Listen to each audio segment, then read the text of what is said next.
సభ అధ్యక్షులు మెదక్ జిల్లా చైర్మన్ స్వామి గారు, రాష్ట్ర జేఏసీ చైర్మన్ ఈశ్వరరావు గారు, కన్వీనర్ వజీర్ గారు మరియు కో చైర్మన్ తిరుపతి గారు, సిద్దిపేట మెదక్ జిల్లా చైర్మన్ అయిన కన్వీనర్లు, నాతోటి ఆర్టిజన్ ఉద్యోగులందరికీ ఉద్యమాభివందనాలు తెలియజేస్తూ ఉన్నాను.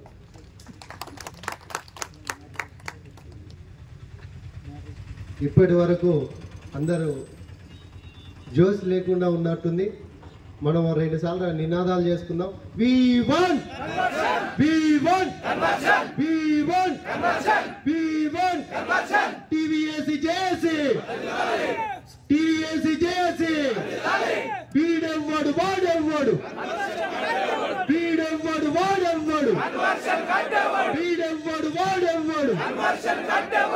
ఓకే కామ్రేడ్, ఉమ్మడి మెదక్ జిల్లా అంటేనే మళ్ళీ దశ తెలంగాణ ఉద్యమ పురిటిగడ్డ. ఈ ఉద్యమ గడ్డ నుంచే మనం కూడా ఉద్యమాన్ని చాలాసార్లు మొదలుపెట్టినాం. ఇప్పుడు కూడా రాష్ట్ర నాయకత్వానికి మంచి మద్దతుగా ఉమ్మడి మెదక్ జిల్లా కార్మిక వర్గం అంతా కూడా పూర్తి మద్దతు తెలియజేయడానికి వచ్చినందుకు మీ అందరికీ కూడా ప్రత్యేక ధన్యవాదాలు తెలియజేస్తా ఉన్నాను. ఇప్పటి వరకు ఎన్నో ఉద్యమాలు చేసినాం. సంఘాలుగా ఎవరి ఎజెండాతోటి వారు కూడా ఉద్యమాలు చేసినటువంటి పరిస్థితి ఉంది. అయినప్పటికీ గత ప్రభుత్వం కావచ్చు, ప్రజెంట్ ప్రభుత్వం కావచ్చు, నిమ్మకు నీరెత్తినట్టు వ్యవహరిస్తూ ఉంది. ఉద్యమ సమయంలో ఉవ్వెత్తున పాదయాత్ర చేసినటువంటి ఘనత కూడా ఈ మెదక్ జిల్లా కార్మిక వర్గానికి ఉంది. ఈ జిల్లాలో మదన్న మేమందరం కలిసి కూడా పాదయాత్రలో మన హరీష్ రావు గారి వెంట నడిచినటువంటి సందర్భం కూడా ఉంది. అంటే తెలంగాణ ఉద్యమంలో తెలంగాణ వస్తే మనందరి జీవితాలు బాగుపడతాయి, మన అందరి భార్య పిల్లలు బాగుపడతారు, మంచి జీవితాలను గడపచ్చు, నీళ్లు నిధులు నియామకాలు ఏర్పాటు చేసుకోవచ్చు అని ఈ తెలంగాణ సాధించుకున్నటువంటి పరిస్థితి ఉంది. మరి గత 10 సంవత్సరాలుగా జరిగింది ఏంటి అంటే విద్యుత్ ఉద్యోగులకు మాత్రం వంచనే వచ్చింది. గత ప్రభుత్వం విద్యుత్ కార్మిక వర్గాన్ని అంతా కూడా మోసం చేసినటువంటి పరిస్థితి ఉంది. చాలా మంది ఆ రోజు మాట్లాడిన వారు ఈ రోజు మాట్లాడడం లేరు, ఈ రోజు మాట్లాడిన వారు ఆ రోజు మాట్లాడని పరిస్థితి. అంటే ఎటుబెట్టు కార్మిక వర్గమే నష్టపోతూ ఉంది. గత 20 సంవత్సరాల నుంచి దాదాపు 20-25 సంవత్సరాల నుంచి కాంట్రాక్ట్ ఎంప్లాయీస్ గా పనిచేస్తున్నటువంటి పరిస్థితి ఉంది. నాకంటే ముందుగా పనిచేసినటువంటి మిత్రులు ముందట అన్నగారు మల్లేష్ అన్న ఉన్నాడు. వాళ్ళ మన్మరాలు ఇప్పుడు 10th క్లాస్కో లేకపోతే ఇంటర్కో వచ్చినటువంటి పరిస్థితి ఉంది. రేపో మాపో రిటైర్మెంట్ కు దగ్గరగా ఉన్నాం, నేను కూడా దగ్గరగా ఉన్నా. మరి మనందరము పర్మనెంట్ అవుతామని, ఈ విద్యుత్ సంస్థల్లో రెగ్యులర్ ఎంప్లాయీస్ అవుతామని ఎన్నో ఆశలతోటి మన జీవితాన్ని అంతా కూడా ఈ విద్యుత్ సంస్థలకు దారపోసినటువంటి పరిస్థితి ఉంది.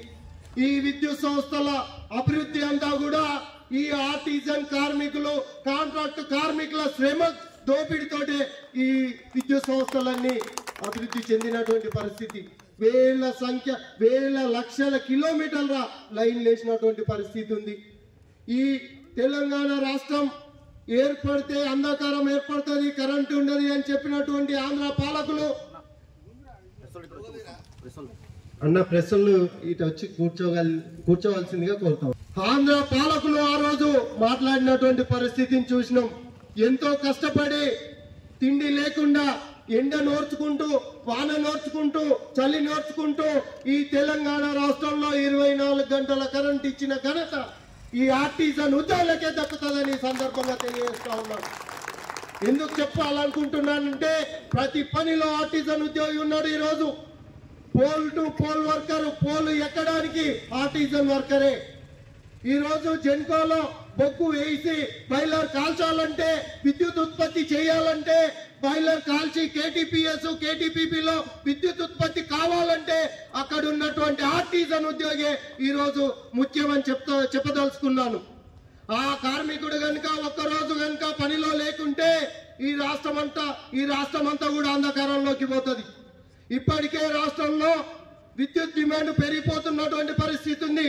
ఫిబ్రవరి 1st వీక్లోనే ఇంత డిమాండ్ ఉందంటే ఈ విద్యుత్ ను ఆర్టిజన్ ఉద్యోగులు కనుక సక్రమంగా డిస్ట్రిబ్యూట్ చేయకపోతే డిస్ట్రిబ్యూషన్ లో ఉన్నటువంటి కార్మిక వర్గం ఏం జరుగుతుందో ఆలోచించాలి. అంటే ప్రతి పనిలో ఆర్టిజన్ ఉద్యోగి ఉండు, ఈరోజు డిస్ట్రిబ్యూషన్ లో ఆర్టిజన్ ఉండు, అదేవిధంగా పోల్ టు పోల్ వర్కర్ లో ఆర్టిజన్ ఉండు, ట్రాన్స్కోర్ లో ఆర్టిజన్ ఉండు, సబ్ స్టేషన్ లో ఆర్టిజన్ ఉండు, విద్యుత్ ఉత్పత్తిలో కూడా ఆర్టిజన్ ఉన్నాడు. అదే విధంగా చూసుకుంటే మీ ప్రొవిజనల్ స్టాఫ్ లో కూడా మా ఆర్టిజన్ ఉద్యోగే, మీకు కూడా జీతాలు వేస్తుంది మా ఆర్టిజన్ ఉద్యోగే. ఇది గమనించాల్సిన అవసరం ఉంది. విద్యుత్ ఇవ్వాలన్న ఆర్టిజనే కావాలి, జీతాలు వేయాలన్న ఆర్టిజనే కావాలి. అంటే ఇన్ని పనులు చేస్తా ఉంటే ఈ విద్యుత్ సంస్థలో సగభాగమైనటువంటి ఆర్టిజన్ ఉద్యోగులు పనిచేస్తా ఉంటే ఈరోజు రెగ్యులర్ ఉద్యోగులు అని చెప్పుకుంటున్నటువంటి వారు ఎక్కడున్నారు, ఏం చేస్తున్నారు? మమ్మల్ని తొక్కడానికా మీరుంది? మీ సంఘాలు మమ్మల్ని తొక్కడానికా? మీ సంఘాలలో ఉన్నందుకేనా మాకు ఈ పాపం? 20 సంవత్సరాల నుంచి ఏ గుడ్డి గుర్రం పనులు తోముతున్నారు మీరు? ఈ 7 సంవత్సరాలు అవుతుంది ఇప్పటికీ ఆర్టిజన్ గా గుర్తించబడి 7 సంవత్సరాలు అవుతుంటే ఏ ఒక్క బెనిఫిట్ రాకుండా ఇబ్బంది పడతా ఉంటే, ఏ ఒక్క రిటైర్మెంట్ బెనిఫిట్ లేకుండా రిటైర్మెంట్ అయ్యి ఏడ్చుకుంటూ ఇంటికి వెళ్తా ఉంటే మీకు కనబడతలేదా? మీ కళ్ళకు పొరలెక్కినాయా? మీరు ఆలోచించుకోవాలి మిత్రులారా. ఆ సంఘాల్లో సభ్యత్వం కట్టండి, తప్పు లేదు. కానీ నీ సమస్యను, నీ ఆర్టిజన్ కన్వర్షన్ ను ఆ సంఘం యొక్క సమస్యగా గుర్తించకపోవడమే తప్పని చెప్పాల్సిన అవసరం ఉందని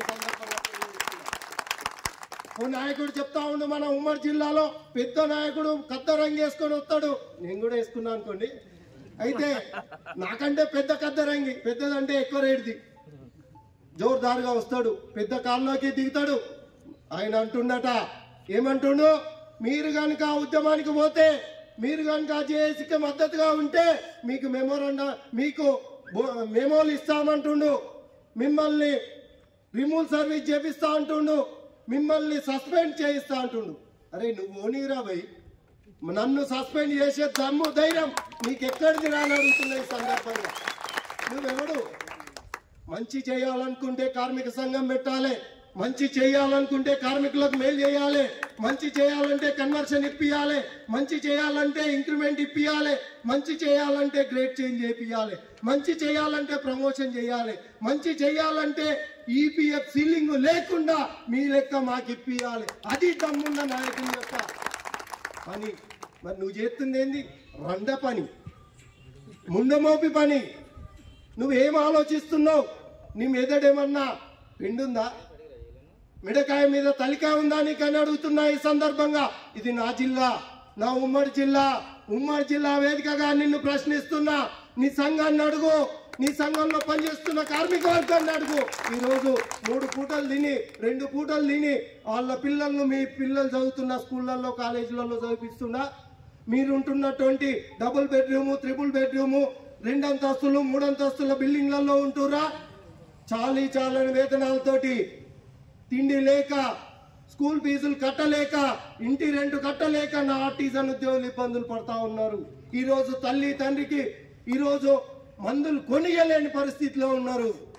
అంటే మందులకు డబ్బులు లేక, ఈ జీతాలు చాలలేక, ఈఎంఐలు కట్టలేక ఆర్టిజన్ ఉద్యోగులు కష్టపడతా ఉంటే ఇంకా అక్కడ పని చేయలేవు, ఇక్కడ పని చేయలేవు, ఇది చేయలేవు, అది చేయలేవు అంటూ నువ్వు కూడా సూపర్వైజర్ చేసుకుంటూ ఈరోజు మమ్మల్ని నువ్వు తొక్కేది. బిడ్డ తస్మా జాగ్రత్త. అవసరం అనుకుంటే ఈ కార్మిక వర్గం, ఈ ఆర్టిజన్ ఉద్యోగులం అందరం అనుకుంటే మీ బట్టలు ఊడగొట్టే పని కూడా ఎక్కడో ఉన్నటువంటి జైరాబాదు, నారాయణ ఖేడ్ కార్మిక వర్గం కూడా వచ్చింది. మొగలన్న మొన్న అని చెప్పిండు, నేను సంగారెడ్డి పోతే ఇక్కడ బెదిరిస్తుర్రు అన్న. ఎవడయ్యా బెదిరించేది? నీ ఇంటి సొమ్మేమన్నా అడుగుతున్నామా? నీ జీతంలో వాటా అడుగుతున్నామా? నీ పనిలో వాటా ఇస్తున్నావు, మరి నీ జీతంలో వాటా నాకెందుకు ఇస్తలేవు? ఈ విద్యుత్ సంస్థలో సగభాగమై పనిచేస్తా ఉన్నాం. పోళ్ల మీద పిట్టల్లాగా రాలిపోతున్న కార్మిక వర్గం నా కార్మిక వర్గం. ఈరోజు వరంగల్లో ట్రాన్స్కోలో ఒక కార్మికుడు చనిపోయిండు. ఆ చనిపోయిన కార్మికుడిని వంచి యాజమాన్యం భయభ్రాంతులకు గురి చేసి వాళ్ళను ధర్నా నుంచి విరమించినటువంటి పరిస్థితి ఉంది. కానీ ఆ కార్మికుని యొక్క పిల్లలు